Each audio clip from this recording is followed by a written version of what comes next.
ಇನ್ನು ಅದೆಷ್ಟು ಕರ್ಮ ಮಾಡಬೇಕು ಅಂತ ನಿಂತವ್ರೋ ಏನೋ. ಸ್ನೇಹ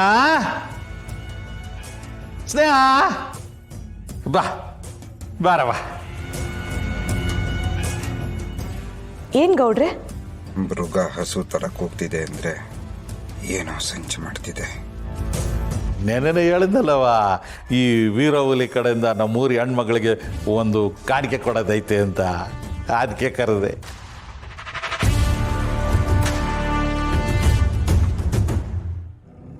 ಇದೇನು ಗೌಡ್ರೆ, ತಟ್ಟೆನಾಗೆ ಹಣ್ಣು ಹಂಪ್ಲು ಬಳೆ ಸೀರೆ ಜೊತೆಗೆ ಯಾವುದೋ ಕಾಗದ ಬೇರೆ ಇಟ್ಟಿದ್ದೀರಾ?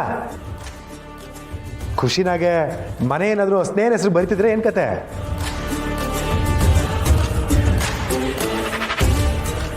ಹೇಳೋ ತನಕ ತೋರಿಸಿ ತಡಿಲ್ಲ. ಒಳ್ಳೆ 6 ತಿಂಗಳಿಗೆ ಕೊಡ್ತಂಗೆ ಹೇಳ್ತಾ ಆಡ್ತಿದ್ಯಲ್ಲ. ನೀನು ನೋಡಿದ ಖುಷಿಗೆ ನಾಲಿಗೆ ಹೊರಳ್ಬಿಡ್ತಕ್ಕಲ್ಲ. ದೊಡ್ಡರ ಏನಿದೆಲ್ಲ? ಅಯ್ಯೋನು ಅಂತ ನಮ್ಮ ಶಾಂತು ಹೇಳ್ತಾಳೆ. ಶಾಂತು ಹೇಳ. ಇಂಥ ಪಾಪದ ಕೆಲಸ ಮಾಡ್ತಾ ಇದ್ದೀನಿ ಸ್ನೇಹ, ದಯವಿಟ್ಟು ನನ್ನ ಕ್ಷಮಿಸ್ಬಿಡವ. ಅವ್ವ ಹುಸಿ ಬಾಯಿ ಬಿಟ್ಟು ಮಾತಾಡೋ. ಸ್ನೇಹ, ನೀನು ನಮ್ಮೂರ ಹೆಣ್ಮಗಳವ. ನಿಮ್ ತಾಯಿನ ಹೂತಾಕಿರೋ ಜಾಗ ಗೊತ್ತೋ ಗೊತ್ತಿಲ್ದೇನೋ ನಮ್ಮ ಭಾಗಕ್ಕೆ ಬಂದ್ಬಿಟ್ಟೈತೆ.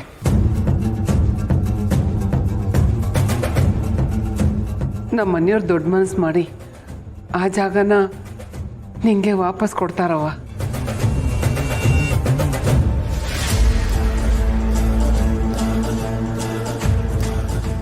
ಇದು ಆ ಜಾಗದ್ದು ದಾನಪತ್ರ. ಇನ್ಯಾಕೆ ನೀನೇ ಆ ಭೂಮಿ ಒಡ್ತಿ.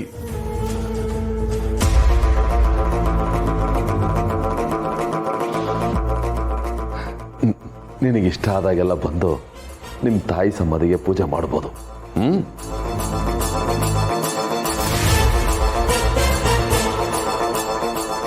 ಈ ವಿಷಯನ ಅಪ್ಪ ಹೇಳಿದ್ರು. ಇನ್ನೊಂದ್ಸಲ ನಿಮ್ಮ ಬಾಯಿಂದ ಕೇಳಿ ಸಂತೋಷ ಆಯ್ತು ಗೌಡ್ರೆ.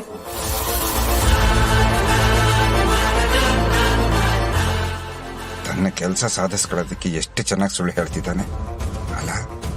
ಅವಳ ಆಸ್ತಿನ ಅವಳಿಗೆ ಕೊಡೋದಕ್ಕೆ ಇವನೇ ಬೇಕಾ? ಬರವಾ, ಕುತ್ಕೊಳ್ಳವ, ಕುತ್ಕೊ.